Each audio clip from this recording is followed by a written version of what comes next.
thing too is when you do the write-up, one of the things I noticed that I don't know how I didn't notice before is there's a rubric at the bottom of the write-up to make sure that we include certain things. So after you write it up, Lee, you might just want to look at the rubric just to make sure it covers everything.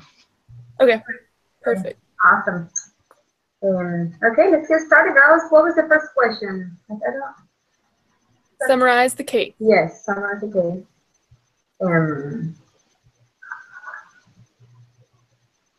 Basically, it's just a family that has gone through really, really hard time with loss of 2 kids. And not only that, they have to deal with the war too. So there's like stresses and crises everywhere. That's basically what I got from it. Really sad story.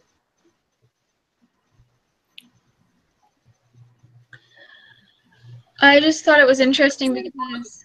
Oh, sorry. I thought that they only lost 1 child. Was that, or they lose 2? The other one just got injured? Yeah, I think they lost one. Oh. And then it was the same incident that injured another. And that triggered something for the dad. Yes. Okay. My bad. No, it's all good. I just wanted to clarify that. Thank you. Did the brother, though, did he have a child who died or just seriously injured? He was seriously injured. That's what I thought. In that same accident where the other boy died. Right. Okay. Well, it's not the same accident, but it was the same type of accident that happened like 4 years later. Okay. So, I'm just going to say this and correct me if I'm wrong. So there's Osama, he's the dad, like the main dad, and his son, what's his name? Mohammed got injured in his arm, and that was the picture of them together. Yeah. And that triggered the 4 years before of his son. What's his name? They're all A names. Yeah. Ahmed died, and so he was also 7 when he died. And then the dad, Osama's brother, his son also was really injured in that same accident 4 years before when that son had died. Is that? Yeah. Yeah. Okay. Those names are really tough. The dad is very, he did an awesome job, by the way. And the dad is like very traumatized, obviously. And it looks like they had another child, and they named that child the name of the brother that passed away. But he also says, like, you know, even with a new child, they will never forget. They just can't move on from that. Well, and I thought it was sweet. He just said they named him the same name, not to replace him, but just so they could keep the name in their home, which I thought was really sweet. Yeah. And sad. Like a coping mechanism too, you know, to keep them alive. I think we've heard that in the past, right? I think it's crazy to think that this is like an everyday thing for them. Like, it's so weird to compare lifestyles from like our country to other countries, and just like it's normal for them to be, well, not normal, but you know, it's like just their lifestyle. I know. Yeah. That's And great. another thing to take into consideration is that he's had 2 kidney operations, and he's been deeply affected by the loss of his son, but also he lost his job, and he needs additional care for his daughter who is having fits of rage. I mean, psychiatric help. Yeah. Yeah. That's good points right there. The second question was saying, list any principles or concepts from that you've been studying to be applied, and how you would offer help for this family. Any suggestions on that? I thought just like applying the ABCX model and how that worked, and recognizing the resources that they had that were available. So I was thinking about it, said that because of the loss of his job, he was receiving help or income from like the state. So whatever their you know, financial, social situation is. And I also thought too, with him having that, there had to be resources for his daughter also that needed care, because, you know, the family couldn't have paid for that. So I was thinking just all the resiliency stuff too, and the stuff that applies, and just determining how you can actually make it through those kinds of things. Yeah. Another one is the CBT, the cognitive behavioral.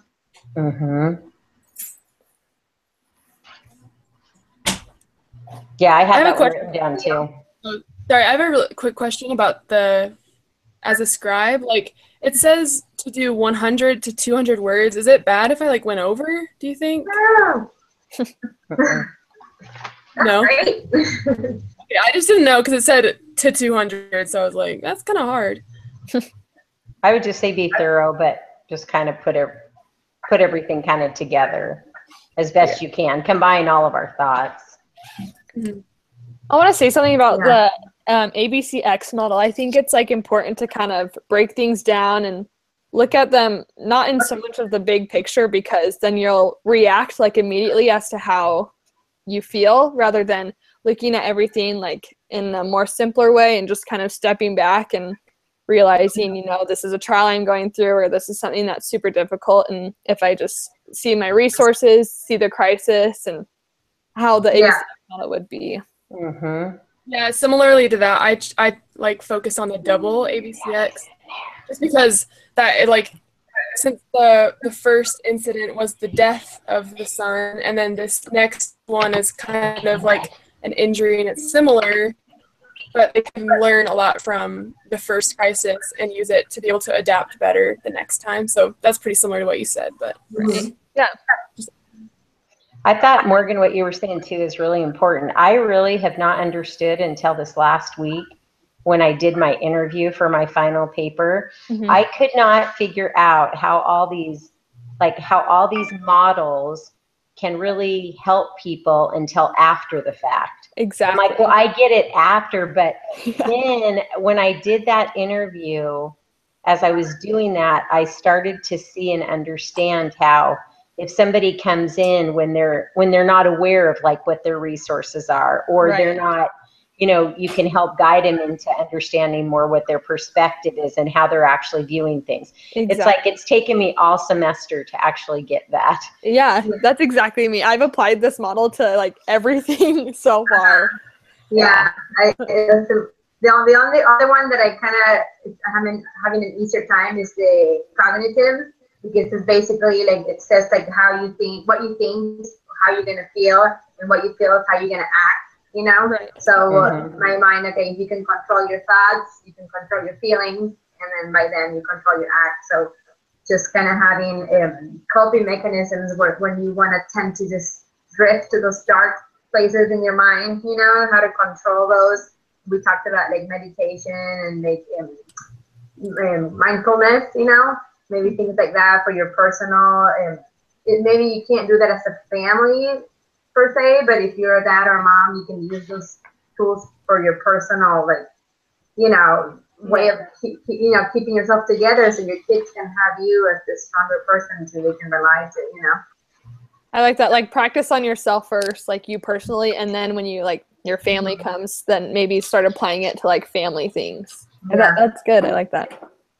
I thought it was a good point too. When I did my interview, I actually did it with my son and his wife, who lost a baby a little over a year ago when she was 5 months. He was 5 months old, and she just went in for like a routine baby check, and there was no heartbeat. So she was so far along that she had to go ahead and deliver the baby, but the doctor was out of town for 3 days, and it was really kind of this horrible experience. But one of the things that, as I was thinking about this story, is that as people go through things, I think it's important to help them understand that even if they work through it, there may be residual stuff. Because I actually was in Oklahoma just this last week because they had a new baby. Make me cry. But the thing that was really interesting about it was that after they were telling her as she was getting ready to deliver, you're about ready to have the baby girl. And she said like 3 or 4 times, I can't believe I'm having a baby. I can't believe. And this is like her 4th child. But the ramifications of that loss showed them, it was really hard for her to really believe that she was going to have another healthy baby. And so that really hit me in reading all these models, is that I think like even if he worked through it with his son when he died 4 years before, and he seemed like he was doing okay, once his other son got hurt again, those feelings and those emotions came up again. So I think it's important for people to know as they go through things that even though they seem like they're doing okay and they've worked through it and they've learned from it and they have a good perspective of it, something else could happen in life again that would trigger those same feelings or take them back. Exactly. Yeah. Wow. So one thing that I thought that could possibly help them was family councils, because it would give them an opportunity and a space, not just like talk about what they're going to do, but to really see what their needs are, what their worries, their hopes are, and the struggles of living in a family in a war zone, to really come together and try to make the best of their situation, and that it isn't ideal, but they have a network of people who feel the same thing that they do and who love them and want to see the best for them. So I thought that would be beneficial for them. Yeah. Okay. And should I move on to the next question, girls? Are we good? Mm-hmm. Okay. And it says, list the risks and dangers that the family and the members face. I put, obviously depression, anger towards God, and maybe anger between them, loss of faith. Those are some of the ones I wrote. I put that, a real risk or danger they're facing is death, a loss of joy, a loss of childhood, physical, mental, and emotional damages, financial struggles, and especially for the dad, feelings of inadequacy as the parent and provider, that he's doing his best, but he can't change the situation in which his family is growing up in, which would then lead to loneliness and feeling vulnerable, for all family members, especially the dad. Mm-hmm. Those are all really good. Mm-hmm. I like those. Yeah, I didn't think about the financial one, but yeah, that would totally be true because of his situation, the financial. And I put emotional scars too, because even though you can work through things, one of the things that was brought up in that interview I did last week, I asked them how they felt like it had maybe changed them. And they're very positive people, very faithful. And he just said that it had made them a little less naive and a little more somber. And I thought that was interesting. Even if you work through it, you still have scars. You're still affected, Right. Sarah, I like what you said about how the dad might be a little concerned about how well he's doing. I thought that was interesting because, he's in a tough spot and he's trying to do the best he can to be a father in such a difficult, tragic situation where he's like, I don't know what else there is to do. So I thought that was interesting. Yeah. And I thought it was interesting, the son that said he wanted his guns so that he could kill the Israelis. So that just goes to show how violent his mind and just full of revenge instead of more of a positive act. So violence could definitely be for that boy. Yeah, I thought that was really interesting too. That's definitely a risk, is that they could lose their son to his anger and pain. Yeah. And any opportunities that you feel like the family, that came from the crisis, and the relevant opportunities presented to the family as a result of the crisis?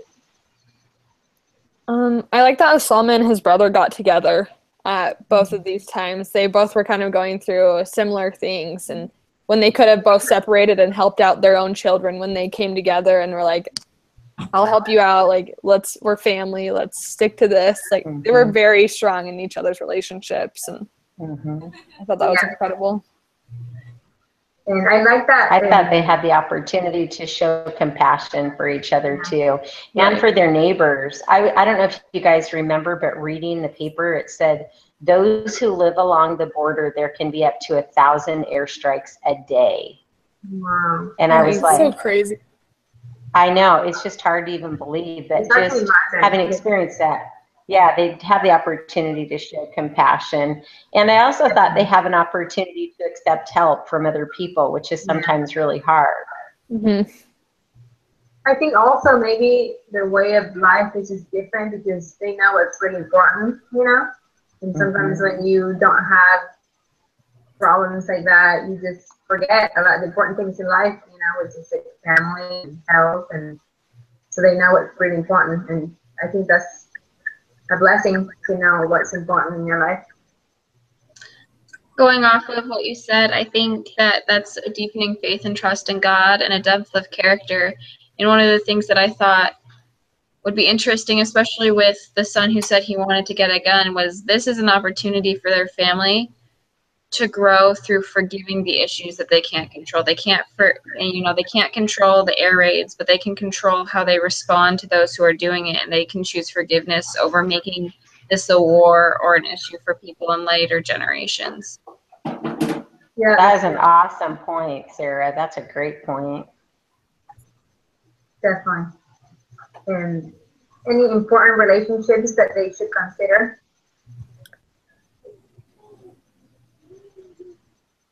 Well, I thought it was interesting they didn't mention the wife at all. No. Yeah. So I did think it was interesting that they didn't even mention her and kind of her feelings about anything, or she just wasn't really brought up. And you know that this had to have affected her heavily too. But in some, you know.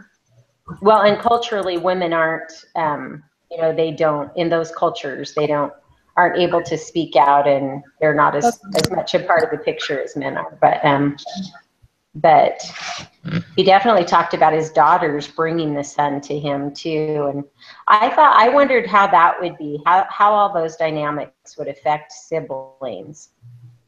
Like they lost their son, and even though they named their new son after their old one to keep his name in the home, just I don't know how that would affect all of the other kids. And her brother got injured like that, and then bringing him to the parents, and the husband losing his job, how would that affect the husband and wife relationship? And obviously it did affect the daughters, stability. And I think quality time with his family, bonding time with each other is like not, just avoiding it and what they're going through. So I think those relationships are just all at risk because, I'm sure as couple, that with all that stress that they have, they probably don't really spend quality time, I'm just very impressed with how strong everyone was, and like such a hard thing. I couldn't imagine going through this and like having my family, and like I hear all these other families go through something not so significant, and yet their relationships just fall apart like it's nothing. So it's really incredible to see how strong they are for one another. Yeah. And just the love. I was thinking it's interesting to consider the little boy the 7-year-old that got injured, his the impact that his father would have on him as a role model, just because I think the other son, he's turned more violent. I'm not saying that's all because of the father, but it could be maybe there's more negativity towards it. So this little boy, it mentions how he's very innocent and he's still like happy that school's about to start back up or whatever. So he's still this little innocent child, and to see how much of an effect as he continues to grow up that the father could have on him through the event. Yeah. Yeah. That's great. Well, and I thought it was interesting because it said I don't know if you guys listened to the interview, or I don't even know if it said it when I read it, that there's 1.5 people or something in Gaza. Oh, yeah. It was like, and the dad comments that everybody in that city has been affected by this war. And I think of how many people that is who have lost loved ones or that's just a huge, I don't know. It's really hard to comprehend that that's going on right now. And it's actually very sad. And Any coping strategies that you would recommend to the family or individual members? Mine was what Sarah had already. I thought the same. Oh, sorry. Go ahead. I was just saying what Sarah had already said about having family councils. I think that would be really beneficial for individuals coming together to have more unity and being able to communicate their thoughts and feelings. Mm-hmm. Yeah. I also thought the mindfulness stuff too was really good to, you know, for stress and feeling pressure, to be able to sit quietly, you know, just to kind of collect, kind of step back, not look forward, just to kind of stay in the place you're in and breathe and do that. I thought that could be, and prayer. I mean, prayer is a form of meditation too, but I think that could also be really helpful. Yeah, I think there's a lot of good resources out now for all of us to use. Like we talked about the ABCX model. And one thing I wrote, I mean, it might be kind of silly, but I thought of just like crying and letting it all out and releasing those toxins. Sometimes me and my friends will like kind of joke, be like, I need a good cry just to kind of feel a little better sometimes. So that's kind of what I wrote, but kind of silly. I think every woman has said that many times. Yeah, for sure. Actually, my husband has said before, when I'll say that to him, I just need a good cry, and he'll go, well, can you just like cry right now so that I don't say something dumb or over with? Yeah. That's so funny. Yeah. Maybe like also I was thinking when like, you know, their life is probably just so dark, you know, like their daily just things that, well, you know, just waking up and being surrounded by all this chaos. Maybe just taking a tiny little bit of time during the day to do something happy as a family, you know? Yeah. Mm-hmm. Make I themselves like that feel a lot. Well, they talked about rituals, so that's a really good thing, like to do family rituals where they know they're doing the same thing every day together, and they kind of have that to look forward to. I thought too, like it says to have like rituals where you look ahead, like, and not so much as in realistic things of the future, but to see yourself having a future that they would like to do, and those kind of things I thought could be good too. Well, some things that I thought was therapy for the son in some form of another that wanted to go after those who had killed his brother. And also therapy for Osama, that he might be in a position where he carries all the weight on his shoulder and doesn't share with anyone because he's concerned about, you know, putting that on his family members. But also I considered having him go, if it was possible, to like a referral office where he could maybe find better employment, or employment that he could move farther away from the border. That would help alleviate some of these issues. And that's what I thought for things that he could do to respond to the stressor. That's awesome. Yeah, that's great. Great idea. Okay, we're going to jump to the last one. This is recommendations to the involved parties, basically their families or friends that they have around them. What would you recommend to them? One little thing I wrote was, you know, for the families that are like extended families and friends, just don't wait don't wait until they ask you for help. Just go and just be there, and, you know, have the parents go out for a little bit and take care of the kids. So, you know, just be proactive. Yeah. Something I thought was that if Osama has more family than just his brother, extended family, maybe they could possibly offer to let Osama live there until he gets his feet underneath him and get him away from the border, was something that they could do to help to get their family some relief from this constant barrage of attacks against their family, essentially. That's what I thought. That's great. Just counseling in general, I think, but I just wonder how all that works, because in a city that huge with so many people being affected, I wonder how they look on, just culturally even, I wonder how they look on counseling counseling or what the resources are. Yeah, because It's everyone really- else is needing it. You know, it's not like it's just one family.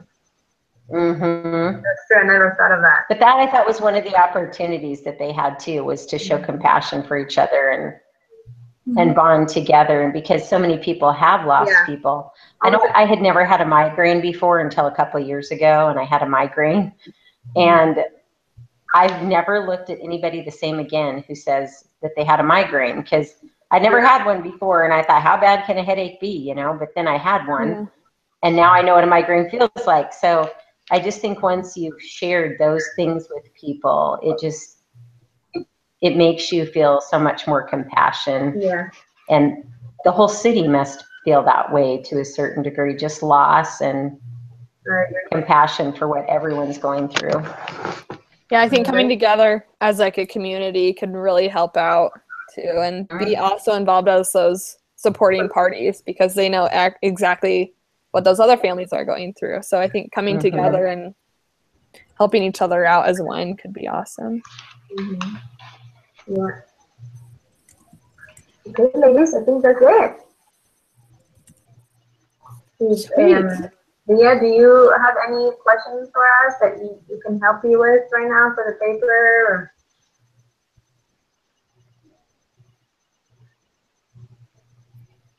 Leah, can you hear me? I think good. I just took my base of what I wrote and added a lot of good. Yeah. Can you not hear me? Awesome. I think you're cutting up a little bit. Can you just hear Leah? Can you hear me? Okay, I can hear you. Yeah, there you go. Oh, okay. I was just saying that I used the base of what I already had, and then I just, while you guys were talking, added a bunch of good stuff. Awesome. And then all I should add is just you'll send me the link to this YouTube video? Correct. Okay, Correct. perfect. Yeah, that'd be good then. Okay. I was going to tell you guys, if you guys are interested, have any of you seen the movie Collateral Beauty? I haven't. Yeah. Yeah, if you, for this concept, for this class, Stress and Coping, it is a fantastic movie. I think it's rated PG-13. There's nothing sexual or anything in it, but it really shows the whole kind of concept of what we're studying and how people cope differently. It was really a really cool movie. Did you like it, Leah? I mean, do you think it goes along with exactly what we're talking about? Yeah, and I mean, you can't go wrong with Will Smith, so. I know. He was awesome. He did such a good job. I thought it was really good. So if you want to see a good movie that really kind of brings all this around, What's it called? What was it called? It's called Collateral Beauty. Collateral Beauty. Okay. Yeah, Got it. yeah. I think it just came out on Netflix a couple weeks ago, so you can Perfect. get it red box and stuff too. So yeah. Awesome. Thank you, thank you. Ladies, I have one last question. So I just like look really quick. So then we have a discussion board, and then we have the folder. So for the discussion board, do we put just our analysis of the story, and then did you guys get that? I do not understand what we put on the discussion board. I don't think it gives good instructions, and I really don't.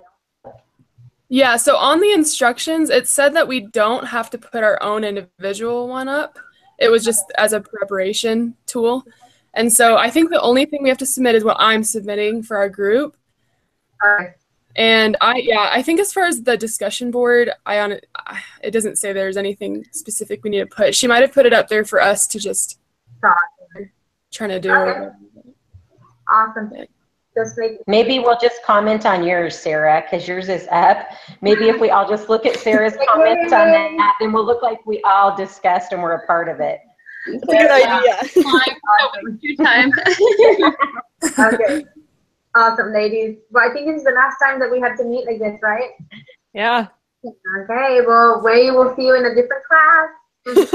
You guys are so awesome. Thank you so much. I learned a ton. Thank you. Take care. Thanks. Have a good night. Bye-bye. Bye-bye.